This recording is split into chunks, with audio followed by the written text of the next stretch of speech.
के शिव जी के परम भक्त हुए, शिव उपासक थे। उनको शिव योगी भी कहते थे, वामदेव उनका नाम था। शंकर की भक्ति बहुत थी। एक नियम उनने अपनी जिंदगी में ले रखा था, केवल एक नियम।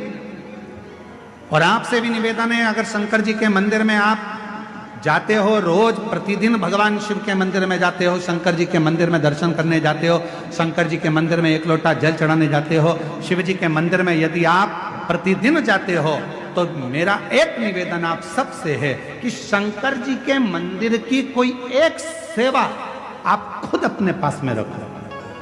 मंदिर में जाऊंगी, झाड़ू लगाऊंगी, मंदिर में जाऊंगी, जितना निर्माल्य पड़ा होगा उसको उठाकर एक कोने में रख दूंगी, बाद में विसर्जन कर दूंगी। मंदिर में जाऊंगी, किसी ने दिए लगा कर रखे होंगे, उन दियों को जब वो ठंडे हो जाएंगे उठाकर एक कोने में रखी आऊंगी। मंदिर में जाऊंगी, मंदिर के जितने लोटे हैं, बर्तन हैं, उनको मैं साफ कर दूंगी। मंदिर में जाऊंगी, बेलपत्र ले जाकर मंदिर में रख दूंगी, बाबा को चढ़ जाएगा। मंदिर में जाऊंगी, कहीं जाले लग रहे होंगे, झाड़ू उठाऊंगी, उस जाले को मैं साफ कर दूंगी, जिससे मेरी जिंदगी के सारे जाले समाप्त हो जाएं और मेरी जिंदगी भी अच्छी हो। एक नियम, जब हम हमारी जिंदगी में कोई एक नियम धारण करते हैं तो देवाधिदेव महादेव हमारी ओर अग्रसर होकर आते चलते हैं। वामदेव एक ऐसे शंकर भगवान के भक्त हुए, शिव के उपासक हुए, जिन्होंने शंकर भगवान पर ना जल चढ़ाया, ना शंकर भगवान पर बेल चढ़ाया, ना शंकर भगवान को प्रसाद चढ़ाया, ना शंकर भगवान को कोई वस्तु चढ़ाई। उस वामदेव शिव भक्त ने अगर कुछ चढ़ाया तो शंकर जी को रोज प्रतिदिन भस्म तैयार कर कर शिव जी को भस्म चढ़ाई। प्रतिदिन भस्म चढ़ा, प्रतिदिन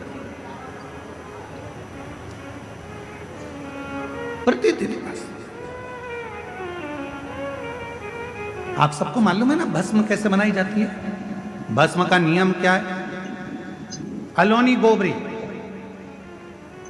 अलोनी गोबरी किसको कहते हैं? कंडा किसको कहते हैं? एक होता है गाय का गोबर लाए, हाथ से ऐसे ऐसे थाप कर उसका कंडा बना दिया, गोबरी बना दी, ठीक है?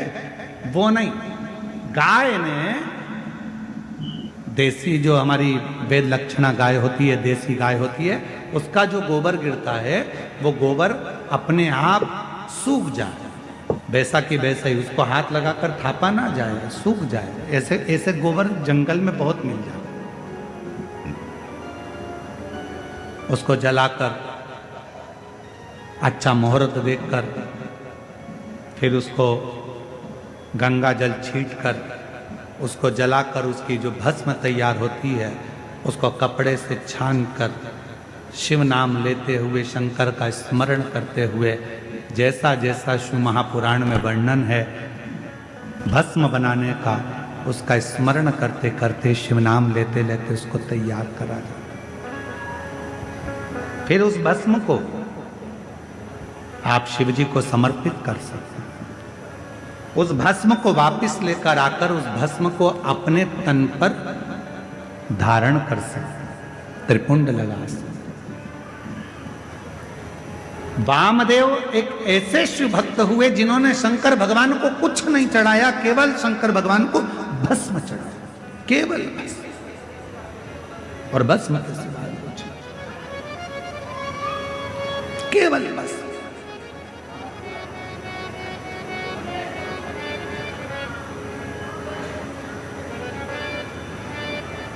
एक दिन क्रौंचारण्य पर्वत के नजदीक में क्रौंचारण्य वन में वो भ्रमण कर रहे थे। और वामदेव शिव भक्त जब क्रौंचारण्य वन प्रदेश में भ्रमण कर रहे थे, भ्रमण करते करते उन्होंने देखा कि शिवलिंग है सामने, भस्म तैयार करी। भस्म तैयार कर कर देवाधिदेव महादेव को चढ़ाकर उस भस्म को अपने तन पर धारण कर रहे थे, लगा रहे थे। तभी वहां एक ब्रह्म राक्षस आ गया, एक ब्रह्म राक्षस।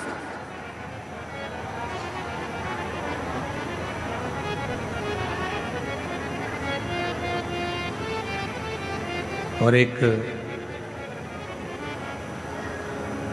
ब्रह्म राक्षस उसी समय पर आया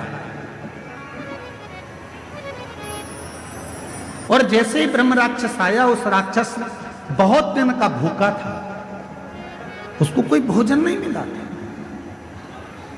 वामदेव को देखा तो बड़ा प्रसन्न हुआ कि आज बहुत दिन के बाद मुझे भोजन प्राप्त हुआ, आज बहुत दिनों के बाद मुझे भोजन मिला है, आज मैं इस भोजन को ग्रहण करूंगा, आज बहुत दिनों के बाद मुझे प्राप्त हुआ। और ब्रह्म राक्षस थोड़ी देर तक तो देखा और देखने के बाद ब्रह्म राक्षस ने वामदेव को खाने के लिए उनके हाथ का स्पर्श कर दिया। स्पर्श करते से ही जो तन पर भस्म लगी थी, वो भस्म वामदेव शिव मुनि के शरीर की वो भस्म ब्रह्म राक्षस के हाथ का स्पर्श कर दिया। हाथ का स्पर्श। हमको कभी कभी लगता है कि क्यों इतना, किसी पुराण के कथा के पंडाल की मिट्टी को लोग लेकर नहीं जाते, पर शिव महापुराण के कथा के पंडाल की मिट्टी को भी लोग अपने शरीर पर धारण करते हैं। ये इस कथा से सीखने को मिलता है वामदेव जी की, कि भगवान शंकर के भजन का बल कितना बढ़ता है, कि शिव जी के शरीर पर लगी हुई भस्म राक्षस का भी कल्याण कर देती है, तो शिव पुराण की कथा की पंडाल कई जीवों का कल्याण कर जाती है, कई जीवों का।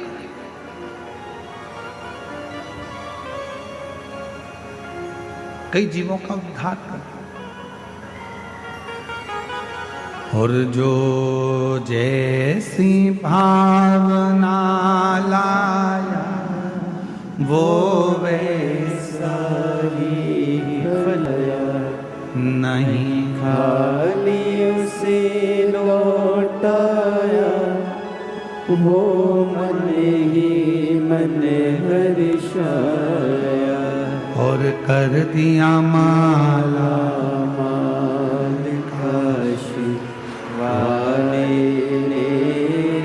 लुटा दिया भंडार काशी वाले ने, लुटा दिया भंडार काशी वाले ने, कर दिया माला माल काशी वाले ने।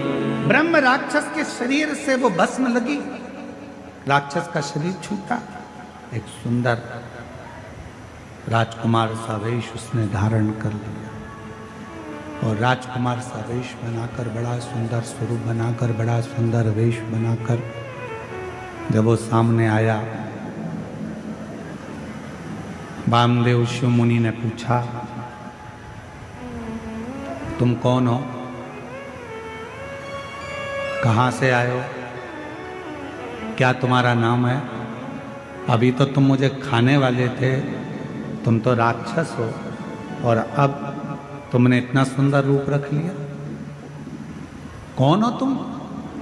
कहा, गुरुदेव,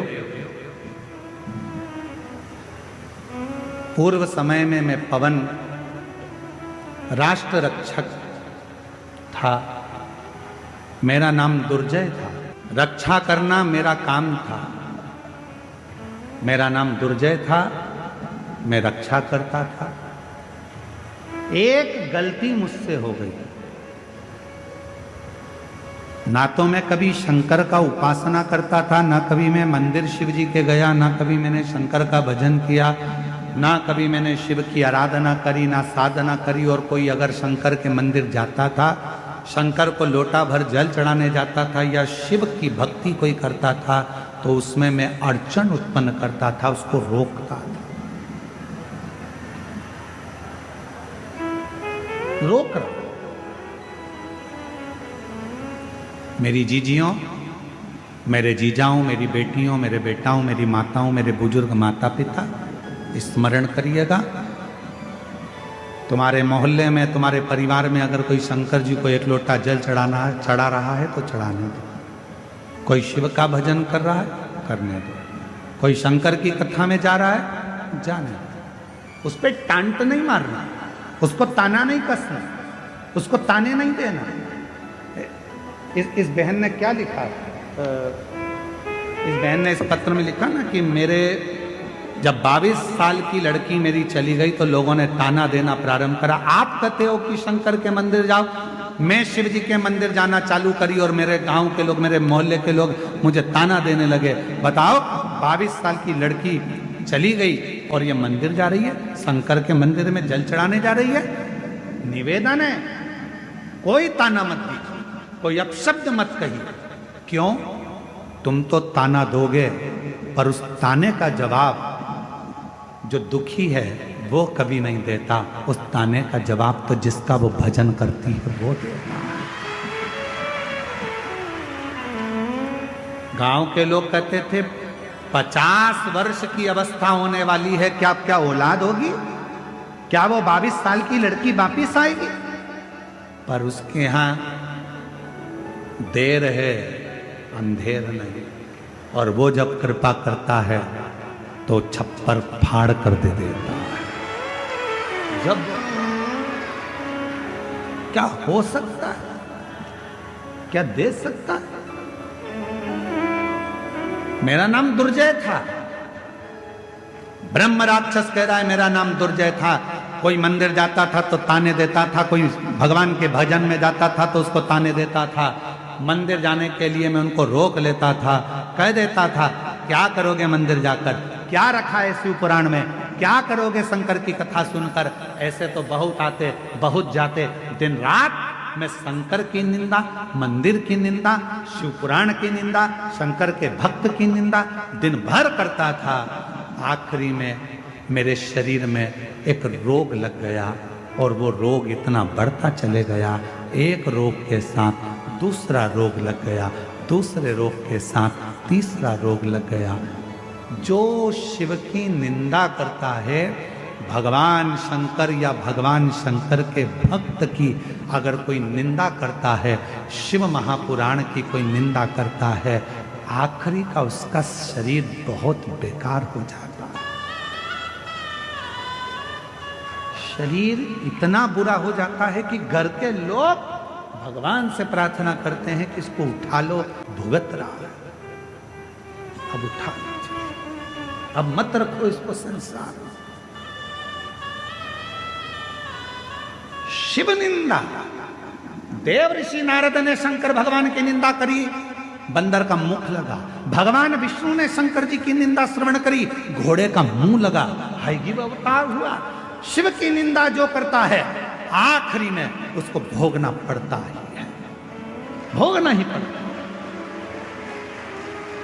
आप कथा में नहीं जा सकते, मत जाओ, और किसी को ये मत कहो कि शिव पुराण सुनकर क्या करोगे, क्यों इनके चक्कर में पड़े हो, क्यों क्या करना, शंकर जी की कथा से क्या मतलब है, काय को जा रहे हो, क्या मतलब है, क्या रखा है शिव पुराण में, क्यों शंकर जी के मंदिर में एक लोटा जल चढ़ाना।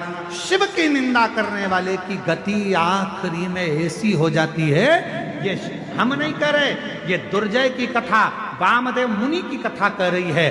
दुर्जय कह रहा है कि मैंने केवल एक काम करा, जो शिवालय जाता था उसको ताने देता था, जो कथा सुनता था उसको अपशब्द कहता था, लोगों को मंदिर देवालय शिवालय से दूर करता था, लोगों के हृदय में भगवान के प्रति बैर उत्पन्न करता था। मेरे शरीर में एक रोग हो गया, वो रोग ने मुझे घेर लिया, आखिरी में वो रोग बढ़ता चले गया और मेरे प्राण छूट गए, मर गए। सारे भोग भोगे मैंने, जितने नरक के सब भोगे मैंने, आखिरी में भी नरक कम पड़ गए मेरे भोग भुगताने में। तो मुझे राक्षस बनाकर जन्म दे दिया और राक्षस बनकर मैं फिरता रहा। जब मैं राक्षस बनकर नीचे आ रहा था उसी समय पर मुझे शंकर का गण नंदी मिला और नंदी से मैंने पूछा कि मुझसे बहुत बड़ी गलती हो गई, मेरा प्रायश्चित क्या होगा, मेरा शरीर कैसे छूटेगा, मैं इस राक्षस की योनि से कैसे छूटूंगा। तो नंदी ने कहा था, यदि कोई शंकर का भक्त तन पर भस्म धारण कर कर जा रहा होगा, उसकी भस्म तेरे शरीर से लगेगी और उसी पल तुम मुक्त हो जाएगा, उसी पल मुक्त। हमसे लोग कहते हैं गुरुजी शिव महापुराण की कथा के पंडाल में जो लोग आते हैं वहां की मिट्टी को सिर से लगाते हैं, किसी को बीमारी होती है तो वहां लगा लेते हैं, आखिर इस मिट्टी में ऐसा है क्या? हम निवेदन करते हैं इस मिट्टी में कुछ नहीं है, पर इस मिट्टी में इतना जरूर है। इतने शिव भक्त एक साथ बैठकर जब अखंड जाप श्री शिवाय नमस्तुभ्यम बोलते हैं और भगवान की कथा का रसतत्व ग्रहण करते हैं तो वो मिट्टी भी चंदन बन जाती है, भस्म बन जाती है, तो जीव का कल्याण